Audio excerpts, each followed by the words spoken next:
Agárrate con Patricia Poleo, opinión estremecedora. Comenzamos con Agárrate este jueves 23 del año 2020. Hoy es el día de Dani y de Daniel Lara Farías. Pero primero quiero hacerles una invitación. Este domingo a las 6 de la tarde voy a estar haciendo un live en mi Instagram y te quiero invitar. Se trata de cómo detectar mentiras en los políticos, cómo nos hace falta a muchos eso para no caer en ciertas jugadas. De eso vamos a hablar hoy con Dani. Bueno, las claves para detectar mentiras en los políticos, eso lo voy a conversar con el experto en comunicación no verbal, Hugo Lescano. Ustedes lo conocieron ayer aquí a través de mi plataforma y pues si no han visto ese programa, ese segmento, si no han hecho la tarea, háganla. Voy a estar con Hugo Lescano a las 6 de la tarde a través de mi cuenta de Instagram el próximo domingo, así que no se lo pierdan. Dani, ¿cómo estás? Hola, Pati. Estoy celebrando. Hoy fue el programa 200 Te iba a de Fuera de felicitar. Orden. Te me adelantaste porque además estuve ahí cuando recibiste ese regalo de manera virtual, por supuesto. Es verdad. Muéstralo. Era maravilloso. Muéstralo. Maravilloso. El Juve and Camps, Cava Catalán, de la gente de Vinostrum. Pero ya te Vale, la tú no tomaste bebes. casi completa, Dani. ¿Ah? Claro, porque tengo todo el día celebrando. Son Pero 200 bueno, programas. ¿estás en tus cabales para hacer este programa? Absolutamente. Estoy ¿Seguro? mejor que nunca. Estoy Bueno, mejor que nunca. Pero no me porque, la tomé solo, debo confesar. porque hay gente, por ejemplo, la Cava dice que él ni toma, ni fuma, ni tiene ningún vicio. Y Esta él no es entonces, la cava de la cava. pues, Este es la el Cava dice cava catalán. por si acaso, ¿no? Claro, no, Mira, es Dani, necesario explicar. 200 programas, ¿quién lo iba a decir? ¿Ah? Tú ¿Quién eres lo un iba a tipo decir? Y yo demasiado pensaba que ya en el programa perseverante, 50, consecuente. ¿Ah? yo pensaba que ya en el programa 50 iba a haber cesado la usurpación. Era el cálculo que teníamos aquí. Bueno, tú dijiste que ya ya tú en el programa 50, ya para el programa No, 100 ya yo estamos nunca. haciendo ¿Dónde dije todo eso? esto desde Pruébamelo. Venezuela. Prueba que yo dije eso, Tú me porque dijiste mira, que esto. tú me dijiste que el programa 100 lo íbamos a hacer desde Venezolana Televisión. Mírate tú, y aquí estamos todos. ¡Ay, qué mentiroso! ¡Ay, vamos a contar mentiras! Pues vamos a contar mentiras. Por el mar corren las liebres. Y por el monte las sardinas. Mira, eso te pasó, ¿verdad? Por no haber hecho el curso con Hugo Lescano. No pudiste detectar la mentira de los políticos. Y Discúlpame, yo tengo una fórmula maravillosa para detectar mentiras en los políticos. ¿cuál es? Dime cuál es. Una Cuéntamelo sencillísima. todo. No creerle a ninguno. Eso es una Cuando tú medida sabes. profiláctica. Es una medida profiláctica. Exacto, exacto. Todos los políticos mienten. Todos, Siempre. incluyéndote a ti Claro. cuando eras político. También Por mentías. supuesto, por supuesto. A ¿Qué la primera mentiras dijiste, persona. Dani? Dime qué dijiste. Dime qué Bueno, mentiras dijiste. la primera gran mentira, la gran Ajá. mentira que yo viví y en la cual me metí fue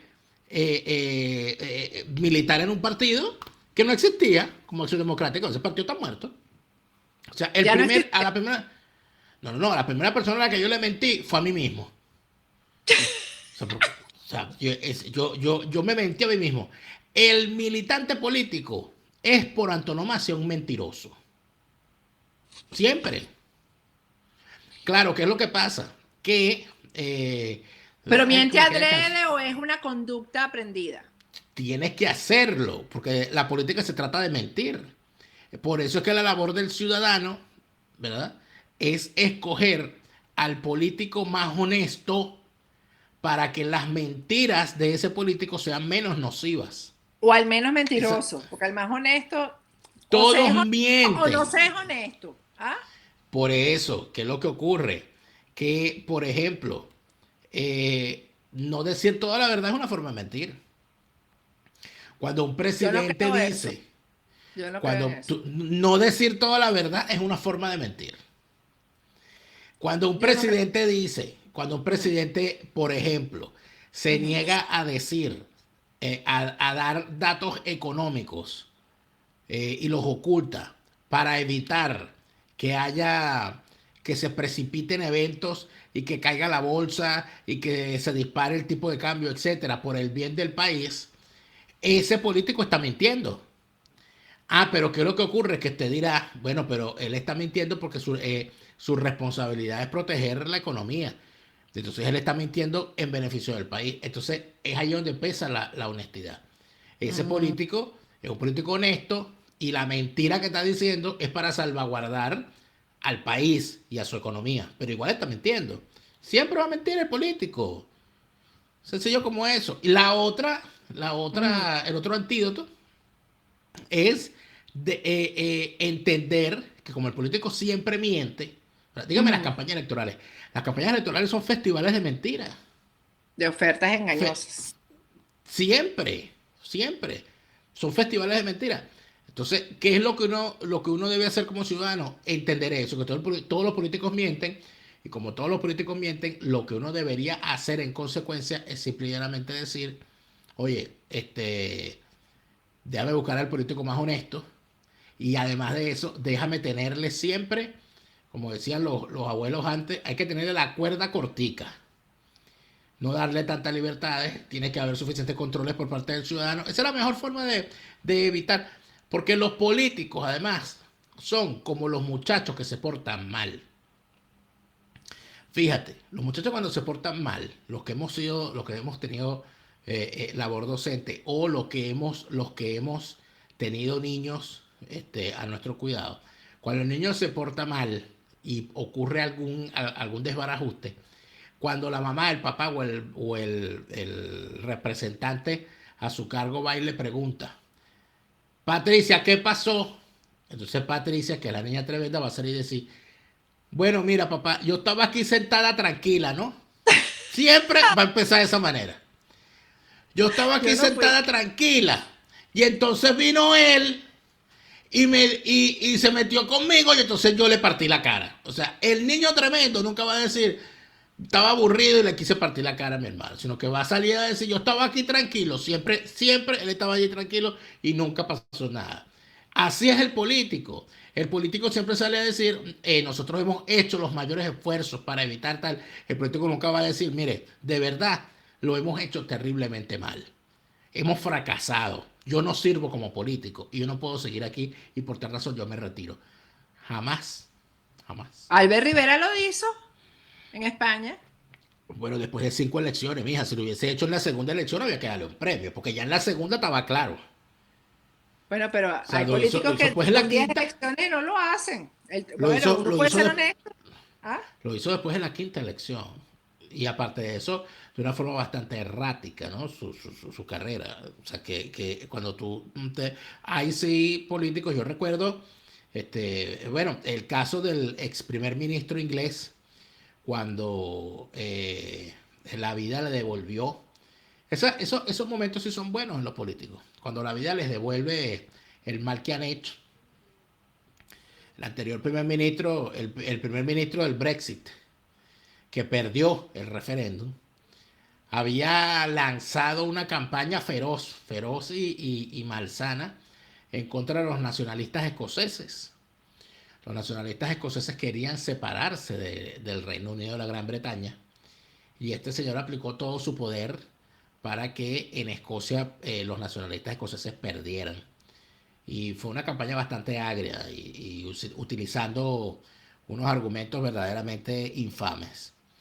Los nacionalistas escoceses que se veían ganadores perdieron. El líder de los nacionalistas escoceses tuvo una gran derrota y renunció inmediatamente y se retiró de la política. Y en la siguiente vuelta, cuando a este personaje le toca el Brexit, le dan aquel varapalo. Evidentemente se tuvo que ir. Pero eso quiere decir que él era, oye, pobrecito, no, él renunció. No, yo no creo en esos pobrecitos. O sea, Mira, no hay político que no sea embustero, eso hay que entenderlo, Patricia. dime si este político que vamos a ver ahora está mintiendo, A ver, porque vamos a verlo. Pongan ahí siempre, a... ¿Ah? siempre, siempre. Ya la respuesta es Vamos a ver sí, si los está niñitos de mintiendo. producción saben a quién estoy pidiendo ahí. Alguien que se declara un luchador contra el narcotráfico. Ay, vamos a verlo, Pónganlo por ahí. favor, qué emoción, qué emoción. Ujú. Tengo en mis manos esto, ¿eh? El reporte. Un señor que se llama Emilio Enrique Martínez, conocido como alias Chichi Smith, de allá de Falcón.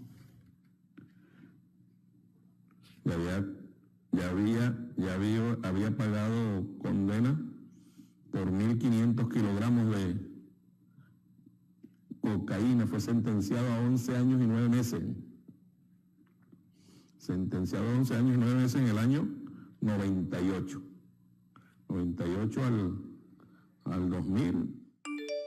Ya había pagado, pues.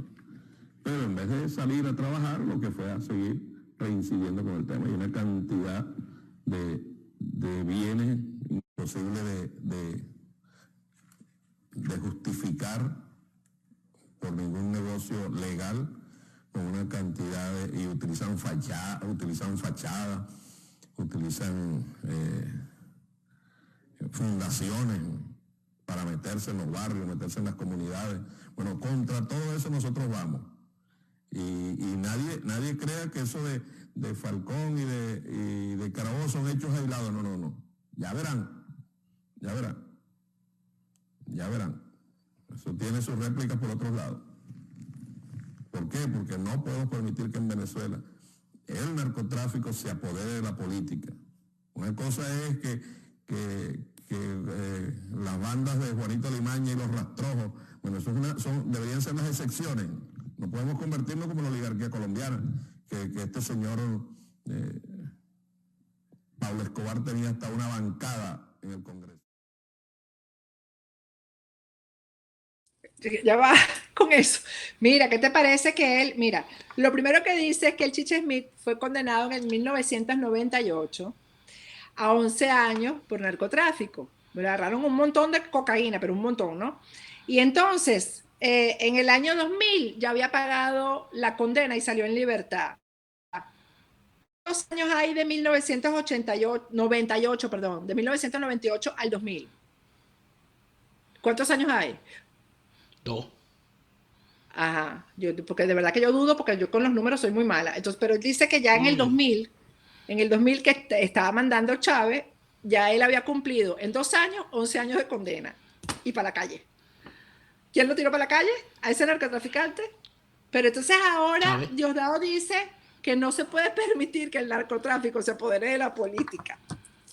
Imagínate. Porque es que No, un hombre honesto. ¿Te das cuenta de lo que te estoy diciendo? jefe de Es la el DEA. niñito. No, si yo fuera Trump, No. lo nombro jefe de la DEA en Venezuela.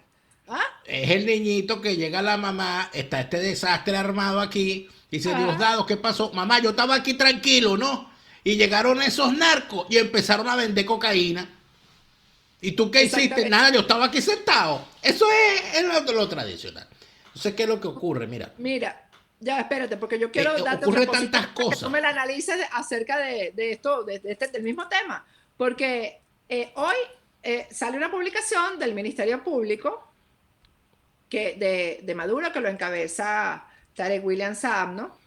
Y dice que tiene una alerta roja activada, el Chiche Smith, este personaje, una alerta roja activada por el Ministerio Público en marzo del 2020, es decir, reciente, ¿no? Entonces, unos delitos ahí pequeñitos, pues, entre los cuales se encuentra, fíjate, hay trata de blancas, asociación para delinquir, acto carnal con víctima especialmente vulnerable, porque el acto carnal fue con una niña de 12 años. ¿Qué? Ajá, entonces... O sea, un pederasta, pues. Exactamente. Y por eso es que hay tanto pederasta alrededor también de esta situación, que todos lo vamos a ir descubriendo. Fíjate, entonces, la alerta roja de Interpol se activa ahora. No dice nada ahí del narcotráfico. Entonces, Tarek William Saab tampoco sabía esto, que se fotografió con uno de los capos que fueron capturados en este caso, que es el Orlandito. Ahí hay una imagen de Tarek William Saab con el Orlandito. Nadie sabía que el Chiche Smith andaba en nada de esto. ¿Qué te parece? Bueno, Patricia, pero la cosa es peor porque el problema no son estos tipos. El problema no es que se esté haciendo el loco Tarek William. El problema no es que Tarek William se tome esa foto con el Orlandito que estamos viendo ahí en pantalla. El problema no son las fotos de Douglas Rico con este mismo personaje. El problema no son las asociaciones de tanta gente con tanto delincuente. El problema no es el silencio de los políticos que durante 22 años se han negado a hablar del tema del narcotráfico a pesar de estar en sus regiones. Por cierto que esta foto que estamos viendo allí de Douglas Rico con el Orlandito, Un Orlandito. bueno, hoy salió, sí, no, él dijo que no, que eso no era así, que ser un cantante de música llanera, y el otro señor se atravesó en la foto, que él no quería. Está ¿Qué atravesado hacía en él todos en el mismo lados. sitio? ¿Qué hacía él en el mismo sitio con un narcotraficante? Oye, no sabemos. El cuento que te estoy diciendo. ¿Qué hacías tú tomándote la foto con ese narcotraficante? No, yo estaba allí tranquilo, ¿no? Y llegó el señor con la cámara y entonces nos tomó la foto allí. Pero yo estaba allí sentado tranquilo, mamá. Es lo de siempre. ¿A dónde voy con esto? En mi último artículo en Panam Post. Cuando se habla del silencio de los políticos. Pero esos políticos, ¿quién puso esos políticos ahí, Patricia? La sociedad. La sociedad ha guardado silencio. Los ciudadanos nos hemos quedado callados. Nos hemos negado a pedir explicaciones. Aquí ha habido capos de narcotráfico que se han apoderado de pueblos enteros en Venezuela. Y que cuando se ha intentado alguna acción, aquellos momentos en los que se intentaban acciones, yo recuerdo en el segundo gobierno de Caldera, hubo una situación gravísima en el estado Sucre, cuando ya el estado Sucre lo estaba tomando el narcotráfico, por allí por Guiria, Macuro, por esos lares. Bueno, imagínate, por Macuro fue que entró Colón. O sea, imagínate tú a dónde hemos llegado. Ahorita entró el narcotráfico. De un narcotraficante que estaba siendo buscado y todo aquello, y hubo que tomar, eso fue en el gobierno de Caldera, en el segundo gobierno de Caldera, hubo que tomar el pueblo con el ejército, porque la población se alzó para evitar que al tipo se lo llevaran. Y eso ocurrió en una o dos ocasiones más. Pero estuvo pasando también ahorita en Falcón, lo de Chiche. A eso te iba a decir, que entonces hay toda esta cuestión en Falcón, y hay entonces una gente alzada, han salido unos familiares, ¿verdad? De personas señaladas. Yo vi una entrevista que me pareció muy buena, por cierto, porque la reportera es muy buena. E hizo las preguntas que de verdad yo quería escuchar. Yo la disfruté muchísimo. Porque yo dije, bueno, pero esta mujer, esta señora, que sale igual que salía la mamá de Pablo Escobar, que la mamá de Pablo Escobar nunca jamás dejó de decir que a su hijo la tenían agarrada con su hijo. Es la mamá alcahueta del colegio, que el niño desbarataba el colegio cada vez que la maestra la llamaba y decía que era la maestra, era mala, que los demás niños no hacían caso. Y el niño, además de eso, hacía lo mismo que te estoy diciendo. ¿Me entiendes? No, yo estaba ahí tranquilo y ellos llegaron y se metieron conmigo. En medio de todo eso, es la sociedad, Patricia, la que tiene que hacerse preguntas. Nosotros, Venezuela se hizo la vista gorda. Se hizo la vista gorda. Cómplice, una sociedad cómplice. O sea, ¿cómo es eso que aquí se... ¿Cómo es eso? Claro, una sociedad de cómplices. ¿Cómo es eso que aquí se construyó? Que dice una cosa insólita. Que se construye una carretera que no va a ningún lado. Entonces, una carretera que no va a ningún lado. Para ser utilizado como ¿para pista qué clandestina. Claro. Frente a todo el mundo. Y nadie se hizo preguntas. Nadie se hizo preguntas. Gente que aparece de la nada. Y ojo, que donde más se ve esta situación, donde primero se ven estas cosas, es en los sitios de residencia, Patricia.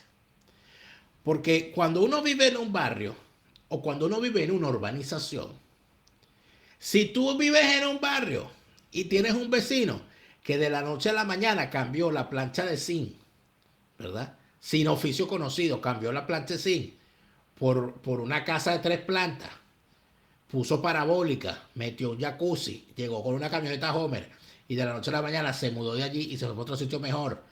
Y llegó a esa urbanización y todo el mundo lo vio llegar con aquel despliegue, comprando sin preguntar, de lo más tranquilo, con todo lujo, con aquel boato, y nadie preguntó.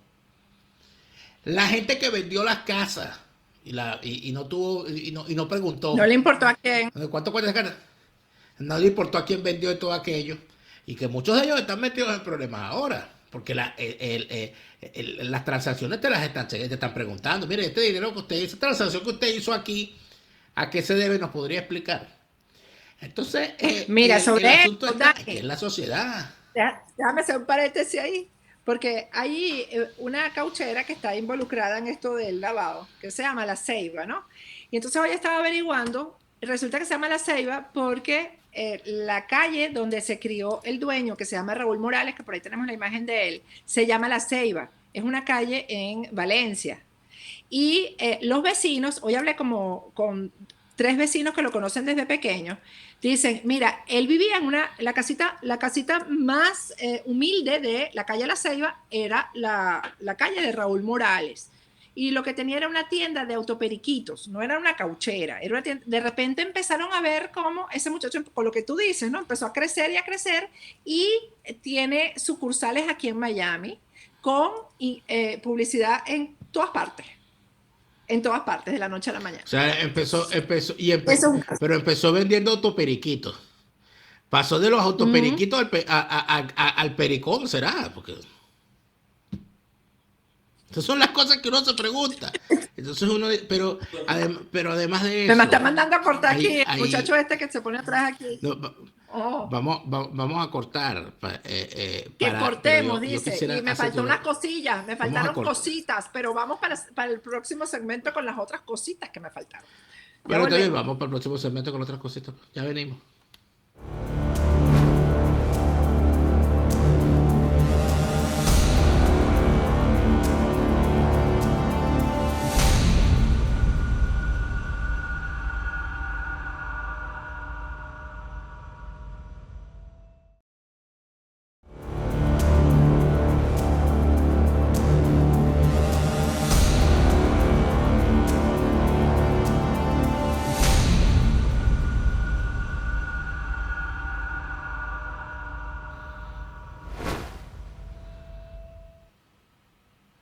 Regreso con Daniel Lara Farías porque se me quedaron muchas cosas por fuera en el segmento anterior y tampoco estoy llevando la cuenta de este. Por ahí atrás se ve una de mis gatas. Bueno, estamos en la casa. ¿Qué vamos a hacer?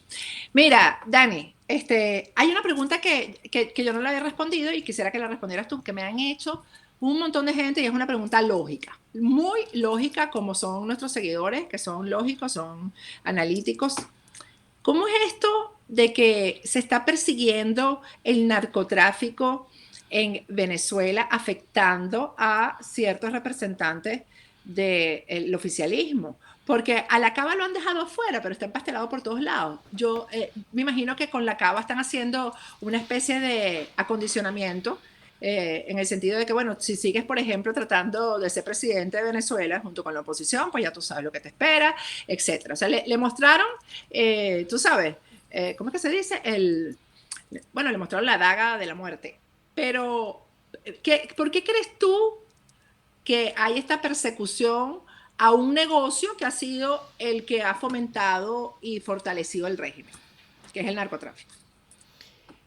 Mira, yo creo que no hay ninguna persecución, sino un simple ajuste de cuentas. Yo siempre he visto a este grupo criminal que es el chavismo, que es una banda criminal, siempre la he visto como un barco y todos ellos asumen que tienen control o que forman parte todos de la misma tripulación, pero cada quien tiene su camarote, propio o compartido. Algunos tienen más de un camarote y distribuyen en ese camarote a sus piezas. Pero en ningún momento, a pesar de que se pueden inclusive hasta matar entre ellos para tener más camarotes, lo último que hacen es poner en peligro que el barco siga navegando. Entonces, esto yo lo veo porque, ojo, es especulación todo, porque no tenemos información certera de lo que ocurre allá adentro. Pero cuando se habla del cartel de los soles, el cartel de los soles, para ser jefe del cartel de los soles hay que tener soles. Es un cartel militar. Y Víctor Clark, el gobernador de Falcón, no es militar. Rafael Lacaba no es militar. Nicolás Maduro no es militar. Entonces, más o menos allí quedan un poco claras las cosas. ¿De cuál podría ser la pelea? ¿Sabes que hay uno de los Evidentemente, detenidos, el Orlandito, y esto me parece que tiene que ver con lo que estás diciendo? Ayer en la investigación que estoy haciendo encontré que es del área de Tarek El Aissami, que tampoco es militar. Pero que tampoco es militar. Entonces, todas esas cosas son importantes. Porque se habla del cartel de los soles, pero había otra cosa que se llama el cartel del sol, y el cartel de la Guajira, y el cartel de Oriente, y el cartel de Paraguaná, y el cartel del centro. Entonces, en medio de todas esas cosas, es evidente que hay muchísima gente que pensando que de verdad son jefes, en determinado momento se da cuenta que son simples subalternos y que tienen que subordinarse. Yo creo que de eso se trata toda esta peleita que estos tipos cargan, donde se van a quitar los camarotes entre ellos, pero no van a dejar que el barco se hunda.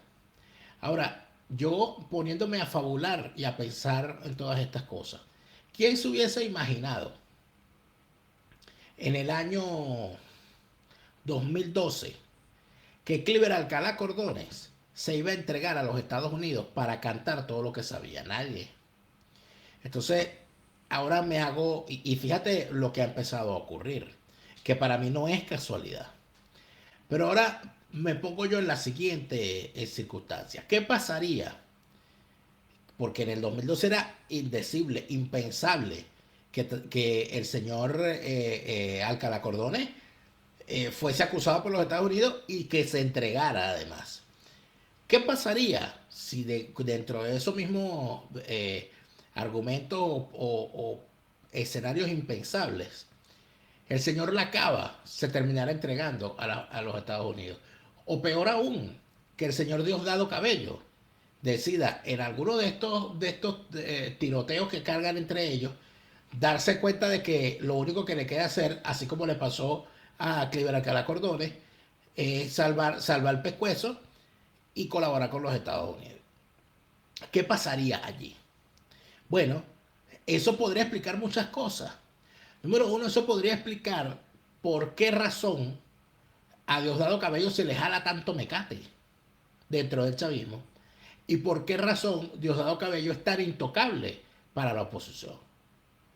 ¿Qué pasaría si uno de estos cabecillas del cartel de los soles o del cartel del chavismo, para llamarlo como debería llamarse en realidad, empieza a colaborar con los Estados Unidos y empieza a revelar nombres de los que han sido colaboradores en el sector empresarial, en el sector bancario y en el sector político, falso, opositor, prostibulario y narcocomplaciente?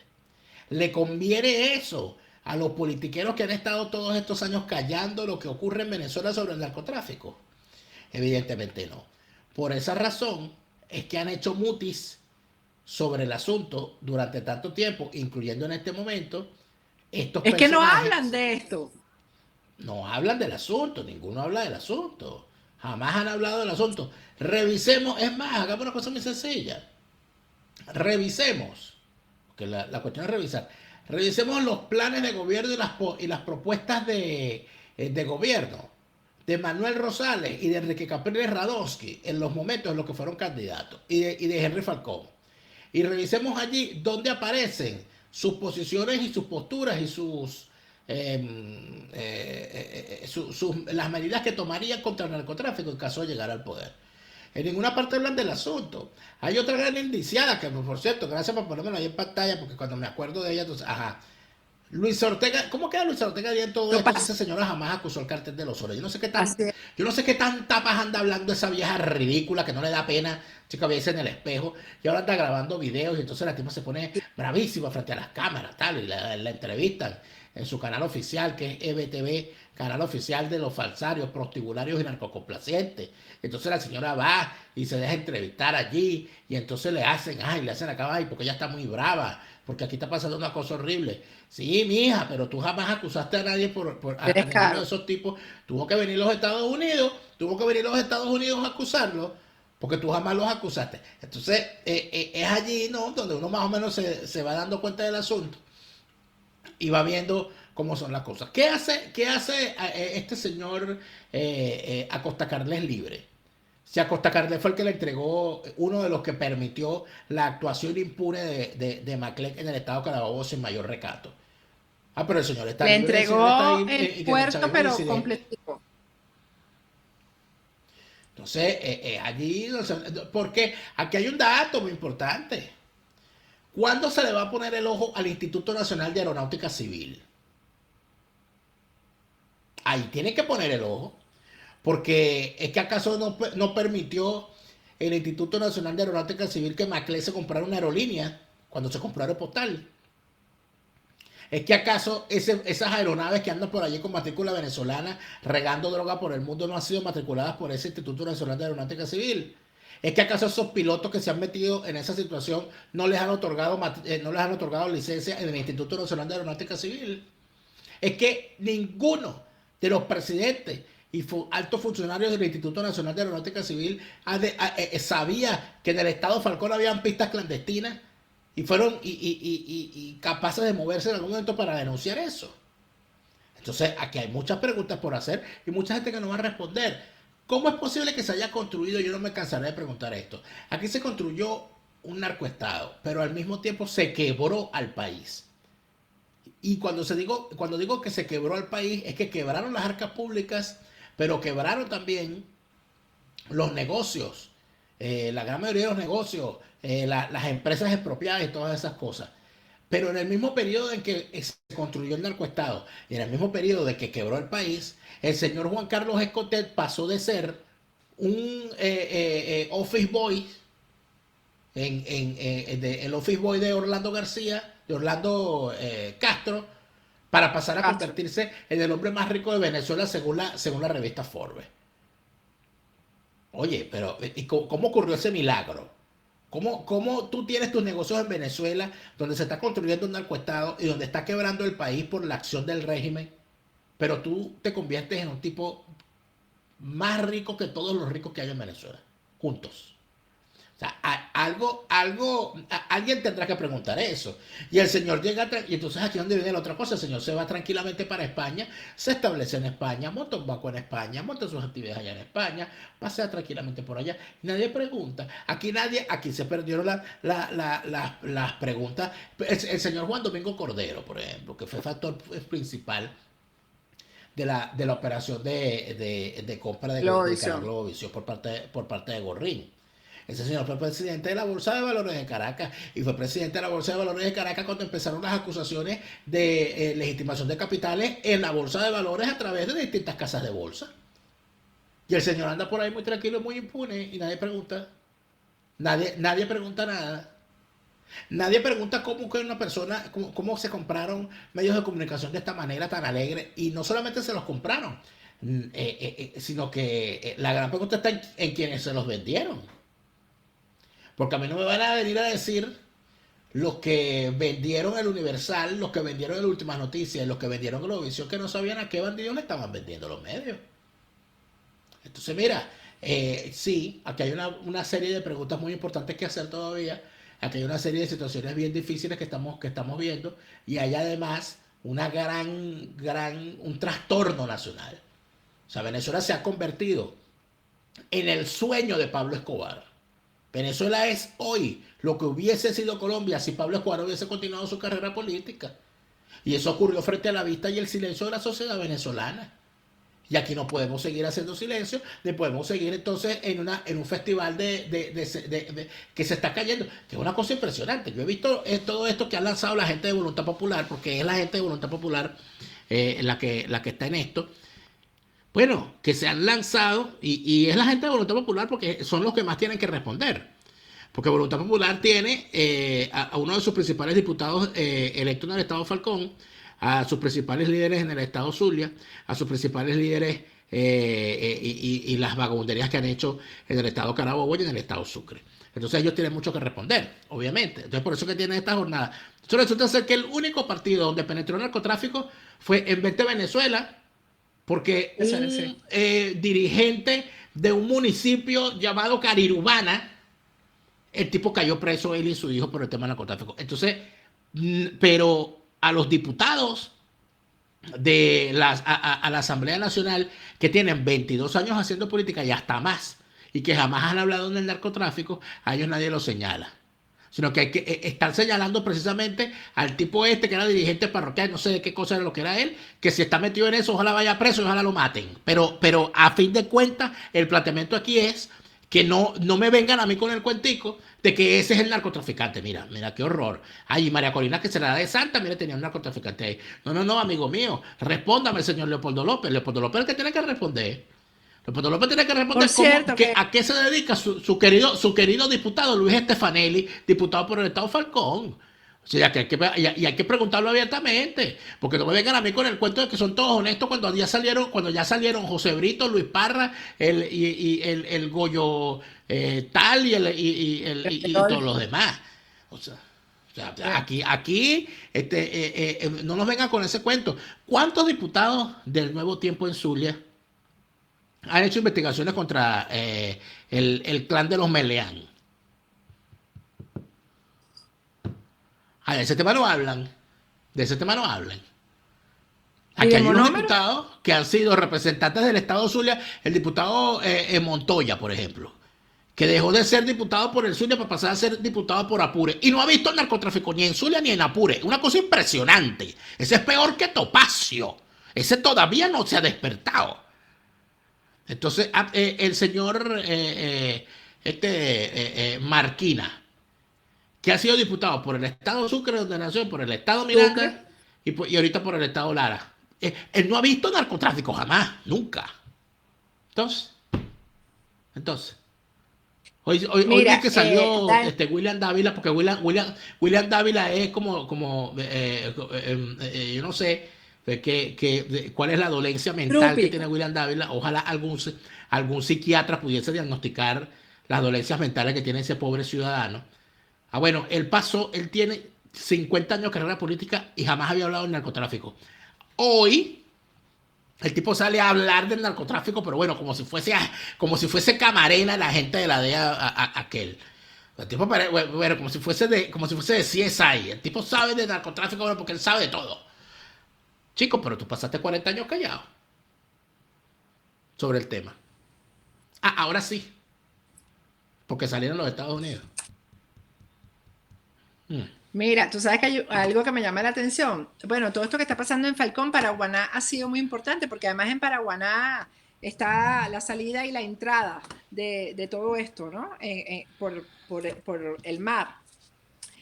¿Tú sabes quién está haciendo activismo político en Paraguaná? Que la gente se está preguntando. Hay gente, por cierto, y aprovecho para aclarar, María Gabriela Chávez no está aquí en Estados Unidos, que cada ratico me dicen, ¿por qué no, en Estados Unidos no le quita la visa? ¿Por qué no la saca? Porque ella ya no está aquí, hace rato que ella no está aquí. Te voy a mostrar un video de María Gabriela Chávez, que está haciendo proselitismo en el estado Falcón. Yo no sé con qué objetivo. Vamos a verla, y además, eso está en sus redes sociales, pero quiero leer además lo que ella puso, ¿no?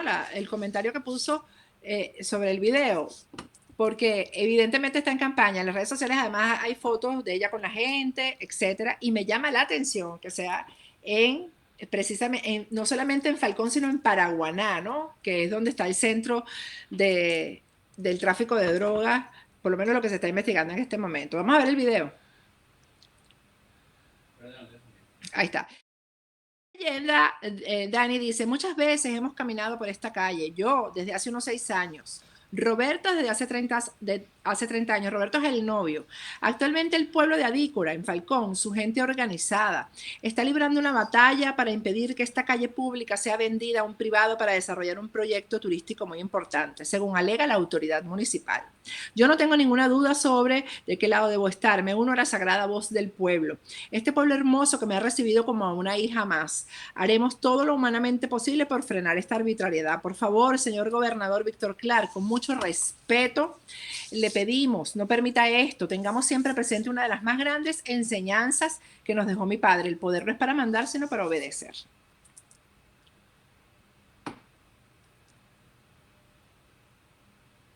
Romántica la foto, pero eso es política, eso no es romanticismo. Claro. Te quedaste Y en silencio. Pude callarte la boca, Dani. Yo escuché por allí que ese muchacho es abogado, ¿no? El novio de ella. Y la he puesto a leer, porque tú te metes en las redes sociales, ahora ella está aprendiendo a leer. y publica los libros que está leyendo. Parece que él le da los libros y dice, léete este, y se lo pone Pero como ella instrucción. se Mira, tuvo que retirar. no quiero... Ella se tuvo que retirar Ajá. de la Escuela de Estudios Internacionales porque nunca pasó de tercer semestre. Su hermana al final se logra graduar gracias al braguetazo de este hombre que es el único, el único burro que ha desarrollado cuernos. Pero ya parece que se sacó los cuernos y se sacó el clavo. Eso lo vamos a revelar pronto en Fuera de Orden. Pero mira, una de las Ajá. cosas que a mí que sonó por allí, no sé si es verdad, es que ese personajito que ella carga de Ataché ahora y que iba a formar parte de la defensa Roberto. de algunos de los acusados por este asunto, Ah, que iba a ser sí. abogado de algunos de los involucrados. Eso sonó por ahí, no sé si Ah, será pero me estás verdad, debe ser estudiando. difamación. Debe ser difamación, Me porque yo estás... dudo mucho que una persona se esté vinculando con el narcotráfico de esa manera. Eso no, ¿verdad? No creo. Amanecerá y veremos. Debe Mira, ser, debe ser una se me va a mentira, acabar el ¿verdad? tiempo. Mira, se me va a acabar el tiempo y no te he preguntado sobre los $100 maravillosos que va a recibir el personal de salud en Venezuela contra los $5.000 mensuales que van a recibir los diputados. Bueno, yo quiero saber, qué va a hacer ¿m? El diputado, ¿cómo se llama? El que está en Nueva York, Pizarro. Quiero saber es si van a cobrar como diputados o como embajadores. ¿Van a cobrar los que están dentro y los que están fuera? ¿Luis Parra va a cobrar también esos $5.000? ¿Y los del Luis Parra chavismo dirá, también cobran? ay, pero yo de fuera. ¿Y los del chavismo también cobran? Me pregunto. Mira, qué Esa es una descaro, yo pregunta me que yo río, me pero hago. de verdad, Y aquí otra, tenemos otra, y una... una pregunta final que yo me quiero hacer en medio de todo esto. Sinceramente. Eh, Esos reales que se los van a dar con retroactivo alguno. En el caso, por ejemplo, de Stalin González, que dice tener 4 años sin cobrar. Cónchale, pero en 4 años sin cobrar, el señor se la pasaba metido en el estadio de las Grandes Ligas. Me imagino que ahora irá para un juego en la luna, ¿no? Con eso, con esos reales que le van a dar. Pero más allá de todo eso, la pregunta Qué es, tipos esta tan gente no tiene descarados, en vergüenza, serio. esta gente no tiene sentido de la vergüenza. O sea, ellos no se dan cuenta de cuando la están, y me disculpan la expresión, pero tengo que decirlo, ellos no se dan cuenta cuando la están cagando. Porque Yo por creo eso que es que sí no les yo les importa. digo a todos, yo les digo a todos estos Guaidó lovers, digan, mira, estimados amigos Guaidó lovers, ustedes son una parranda de Todavía hay. pendejos. Son una, pero de a gratis. Mientras tanto los diputados que ustedes defienden cobran $5.000. Oye, hay que verle la cara a Sí, 5.000 dólares señor. en cualquier parte del mundo, Y ¿viste? en contraste, además, no solamente con los médicos que van a recibir 100 y las enfermeras, en contraste con la gente que está en Colombia, en Perú, pasando hambre y todavía no hay explicación de dónde está todo el dinero que se ha otorgado para eso, para ayudarlos y para Y apoyarlos ojo, a los migrantes venezolanos. yo no estoy en desacuerdo con que los funcionarios públicos tengan un salario acorde al estándar internacional. Me parece muy bien. Pero lo que me parece una afrenta es que la primera acción de gobierno, del gobierno interino, en medio de la movilización de la plata, sea repartir $5.000 por diputado, pero $100 por médico y enfermera. Y además de eso, que estén todavía esperando los militares que se fueron y que desertaron al llamado de Guaidó, esperando que los ayuden y que esté esta gran cantidad de venezolanos en Perú, en Colombia, en Ecuador y en tantos otros países pasando la rocha que están pasando porque no tienen ni que comer en medio de esta pandemia. Pero bueno, cada quien Por parece que tiene cierto, sus prioridades, ¿verdad? el tema del narcotráfico me ha tomado mucho tiempo de investigación de verdad, aparte de lo que te conté con lo que voy para el lunes, que no lo voy a revelar todavía, que de verdad me parece que va a ser una bomba. Pero una de las cosas que pude hablar con una representante de ACNUR en Perú es que ACNUR le ha entregado dinero a varias ONG, entre ellas a la ONG de Oscar Pérez, que le han dado $100.000. Yo te voy a decir algo. Yo que estuve un tiempo viviendo entre Perú y Miami, con $100 yo comía todo el mes. Con $100, de verdad. en Perú. $100.000 se le entregaron a Oscar Pérez. Dicho por la representante de ACNUR.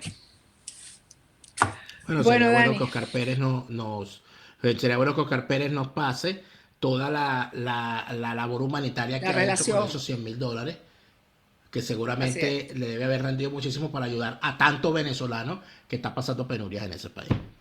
De verdad, ¿te das Así cuenta? es. ¿Te das cuenta?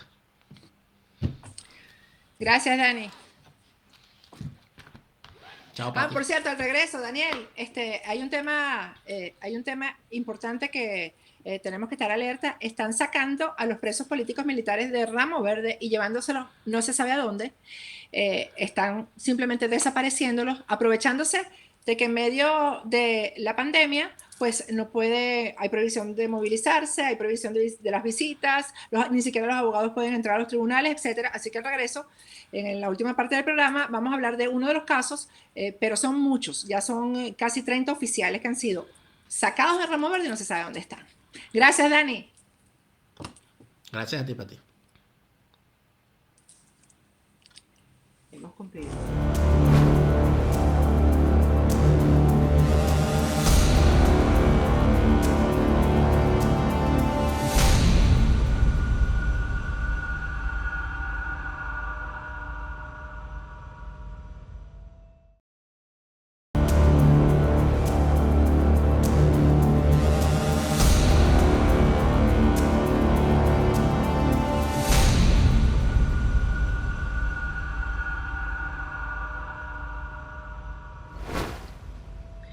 Bien, regresamos con la parte final de nuestro programa. Vamos a conversar con Jesús Alarcón. Jesús Alarcón es abogado y es papá. Es papá del capitán de la Guardia Nacional, Jesús María Alarcón Camacho, preso en la cárcel de Ramo Verde, es decir, es un preso político militar. Pero ya no está en Ramo Verde y es parte del grupo de oficiales que ha sido sacado a la fuerza de Ramo Verde para no se sabe qué. Vamos a hablar, a conversar con Jesús Alarcón, que además de ser papá, de ser abogado, es también un coronel retirado de la Guardia Nacional. Buenas noches. ¿Cómo está, doctor Alarcón? Doctor y coronel, porque ustedes es ambas cosas. ¿Cómo está? Buenas noches, Patricia. Me gustaría más que me dijera Jesús Alarcón, simplemente. Pero usted sabe que usted es de los coroneles de la Guardia que yo recuerdo, de la Guardia que respetaba y que respetábamos los venezolanos. Así que en su generación es un honor llamarse coronel de la Guardia Nacional. Así que, de todas maneras, vamos a hablar ahora como el padre de un preso político militar y el abogado de un preso político militar, que en este caso es Jesús María Alarcón Camacho. ¿Qué ha pasado con su hijo, coronel? Bueno, primero debo decirte que para ratificar lo que tú estás diciendo, Patricia, efectivamente es un preso político militar, el cual está siendo perseguido penalmente por el delito de instigación a la rebelión, previsto y sancionado en el artículo 481 del Código Orgánico de Justicia Militar. Tu pregunta, ¿qué ha pasado con él? Desde hace 4 años, 5 meses, mi hijo, el capitán Alarcón Camacho, estaba recluido en la cárcel militar de Ramo Verde, oficialmente conocida como Senapromil. Recluido allí, en ese sitio, por orden de los diferentes tribunales militares que conocieron o que están conociendo de su causa. Vale decir que para poder realizar cualquier traslado debe haberse emitido una boleta judicial de traslado por el respectivo tribunal militar que está conociendo la causa. Ese es el deber ser. ¿Qué ha pasado? Que el día 20 de abril del 2020, a las 4 de la tarde aproximadamente, fue trasladado para un sitio desconocido por nosotros. Y sin la respectiva boleta judicial. Y esto lo afirmo porque me enteré por las redes sociales de ese día de ese traslado tan abrupto. Por tal motivo, esperé hasta día, me trasladé a la cárcel militar de Ramo Verde y ahí fui atendido como padre y como abogado por el subdirector de ese penal. En este momento se me escapa el nombre de ese oficial superior, pero él me informó oficialmente que había sido trasladado para la DGCIN. Ahí es cuando me entero oficialmente de que se realizó ese traslado, pero ya había pasado 24 horas que desconocía completamente su paradero. Como él me hace esa afirmación, le pregunto el motivo y ese subdirector me informa que las razones son por cambios de centros penitenciarios. Yo le digo y le pido que me dé una copia simple de la boleta de traslado que debió haber emitido el Tribunal Militar de Juicio, donde actualmente está su causa. Me respondió simplemente que él no tenía conocimiento de eso. Es por lo que asumo que fue trasladado sin la respectiva boleta emitida por el Tribunal Militar de Juicio que conoce la causa. Bueno, eso sería hace que esas condiciones se estarían cumpliendo. Ya sabemos cómo actúa este régimen.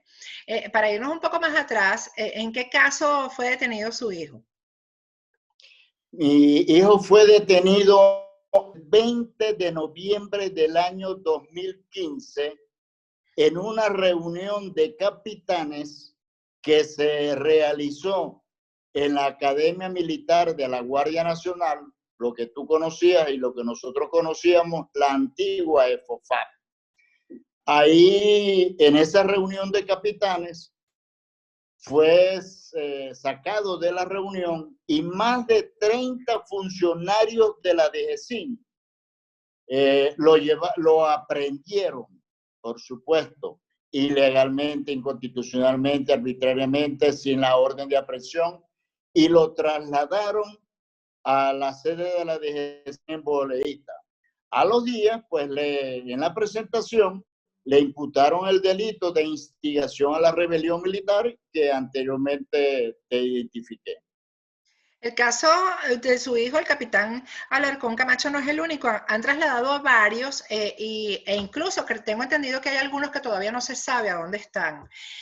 ¿A qué se cree realmente, a qué cree usted realmente que se debe esto? Porque no es normal estos traslados, no es normal que además estos traslados fueron posteriores al día que llegaron y torturaron y golpearon a varios de los detenidos, también en Ramo Verde. ¿Qué está pasando ahí? Bueno, las razones, te voy a decir lo que oficialmente me transmitió el subdirector de la cárcel militar de Ramo Verde, que era entre comillas, te lo voy a afirmar, que era por cambio de recintos penitenciarios. Y lo que está pasando es que por las redes sociales me he enterado que ha habido varios traslados de presos políticos civiles y militares, que hasta el momento se desconoce su paradero. Te hablo por mi hijo. Yo sí lo conozco porque oficialmente me dio, la persona a la cual he hecho referencia, me dio esa notificación. Pero usted ni ha hablado ni ha visto a su hijo desde que lo trasladaron. No solamente desde que lo trasladaron, tenemos mes y medio, por razones de la plaga esta que está sufriendo el mundo, que no lo vemos porque no ha habido visita en ese penal. Y hoy, hasta este momento que hablo contigo, solo sé que está allá, más imposible que hemos podido comunicarnos con él. No sabemos cuál es el estado de su integridad física o moral, porque no quiero ni siquiera pensar cómo es el estado de su vida. Y eso nos tiene angustiados, aterrorizados. ¿En qué estado está el juicio de él? Porque todavía no tiene una sentencia, ¿no? Te voy a contar y me vas a disculpar mi inmodestia, porque él fue sentenciado a 7 años y 7 meses de prisión por un tribunal militar de juicio accidental. El 8 de noviembre del año 1918. El 2018. 2018. Apelé de esa sentencia. Fue hasta la Corte de Apelaciones, que en la jurisdicción militar la llamamos Corte Marcial, y la Corte Marcial, y aquí suplico la inmodestia, la Corte Marcial de la República declaró con lugar mi recurso de apelación de sentencia definitiva y anuló todas las experticias, todos los exámenes, las experticias forenses con que pretendió imputar la Fiscalía Militar a mi defendido, a mi hijo. Vale decir, si se anularon todos esos elementos probatorios por vicios de inconstitucionalidad e ilegalidad, ¿Tendría que estar en libertad? Por lo menos han debido otorgarle una medida cautelar sustitutiva de esa privación de libertad. Y no fue así. Claro, anularon las pruebas. Discúlpame, Patricia, anularon las pruebas de nulidad absoluta, todas. Anularon el juicio y ordenaron uno nuevo, y estamos esperando que eso se reanude. Ese es el estado procesal de la causa de mi hijo.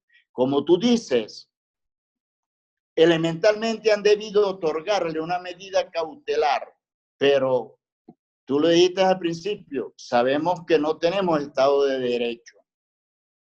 Mire, y hábleme un poquito, a mí me interesa mucho saber este tema. Estoy siguiendo una serie en Netflix que se llama Proyecto Inocencia y tiene mucho que ver con eso, ¿no? Que tiene que ver con la anulación de cadenas perpetuas aquí en Estados Unidos, incluso de condenas a pena de muerte cuando se descubre que las pruebas han sido manipuladas o no han sido realmente contrastadas. En el caso de su hijo, ¿cuáles fueron las pruebas que fueron anuladas, por ejemplo? Exámenes médicos forenses, 4 experticias relativas a llamadas telefónicas. ¿Qué alegamos nosotros? No se realizó con cadena de custodia, no hubo una orden de allanamiento a las comunicaciones privadas, una incongruencia e inconsistencias en esos informes periciales. Te cuento algo. Hubo una experticia donde el capitán Alarcón Camacho, en menos de 5 minutos, abrió celda su teléfono. Vale decir, que aperturó celdas en Maracaibo. A 1 minuto estuvo en San Cristóbal. Al minuto siguiente estuvo en Yaritagua. Al minuto siguiente, yo te digo minuto siguiente, pero es una orden de 2, 3 minutos. Estuvo en la Vela de Coro y regresó a Maracaibo. Es decir, de la ubicuidad, sí, es decir, que la experticia estuvo tan montada, un montaje tan mal hecho, un copia y pega tan mal hecho, que no se dieron cuenta que mi hijo no tenía un cohete para trasladarse en menos de 5 minutos por 4 estados de la República, muy distantes uno del otro. Eso lo alegué en mi apelación y a Dios gracias, la Corte Marcial anuló esas 4 experticias referidas a llamadas telefónicas, que por demás, en su contenido, En esas conversaciones telefónicas que supuestamente había tenido mi hijo con otras personas, absolutamente no había allí ningún elemento de convicción que certificara, que imputara alguna rebelión militar, que estuviera instigando a civiles, otros militares. En absoluto, esas llamadas telefónicas no tenían ningún elemento que imputara por ese delito. Mire, y en este caso se supone que el tribunal que debería atender la irregularidad del traslado es la misma Corte Marcial, porque si no ha comenzado un juicio nuevo, no hay un tribunal o es la Corte Marcial. No, en este momento la Corte Marcial remitió el expediente al Tribunal Militar en Funciones de Juicio sede Caracas. Y nosotros intentamos solicitar la revisión de esas medidas y a raíz de esta plaga y a raíz de que los tribunales están cerrados, no tuvimos acceso a las instalaciones físicas de los tribunales militares para consignar ese documento. Es más, nos basamos en una resolución del ilegítimo Tribunal Supremo de Justicia que decía que en esta época de suspensión de garantía, cualquier persona, cuando se trate de un caso urgente, podía acudir a los tribunales y ser recibido. Pues fue imposible introducir la solicitud de esa medida al Tribunal Militar de Juicio. Ese es el tribunal que está conociendo actualmente la causa, no la Corte Marcial de la República. Porque, o sea, como te dije, ya remitió las actuaciones, las actas procesales a este Tribunal Militar de Juicio. Y hay un fiscal militar atendiendo el caso, porque un fiscal militar debería, por lo menos, permitir el acceso o la comunicación con su hijo, ¿o no? En condiciones normales, obviamente. Sí, la Fiscalía Militar Sexta, con competencia nacional, es la que imputa y está llevando esta causa.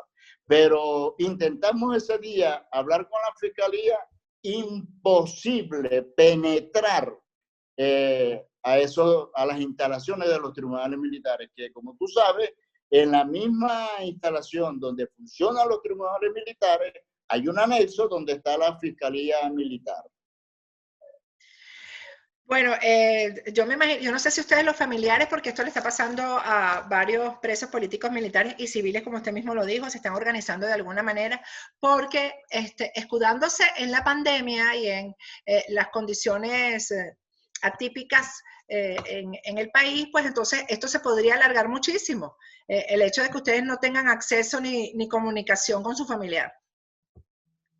Por supuesto. Para el ejemplo es ese. Desde que llevamos el escrito, te voy a decir, hace como un mes, cuando esto estaba comenzando, cuando el Tribunal Supremo de Justicia, que está aquí en Venezuela, emitió esa resolución, inmediatamente acudimos al tribunal a llevar ese escrito. No ha sido posible. Bueno, coronel, nosotros vamos a seguir pendientes de este caso y le damos las gracias por haber compartido esto con nosotros y pues que se haga la denuncia. Además, en este programa es hacerla a nivel internacional, de manera que se sepa lo que está haciendo el régimen escudándose en la crisis de la pandemia, los atropellos que se están cometiendo. Muchas gracias, Patricia, por este contacto, porque esto nos permite a nosotros que a través de los medios, a través de tu prestigioso programa, se preserve la vida, que es lo que más estamos teniendo nosotros, la vida de nuestro hijo allá en la DG5. Así es. Bueno, muchísima suerte y muchas gracias. Coronel, hablé fue con un papá, en este caso, y un gran abogado, porque que haya logrado eso ante la Corte Marcial, hay que quitarse el sombrero. Muchísimas gracias. Por eso, no, gracias a ti, Patricia. Bueno, con esto me despido, hasta mañana.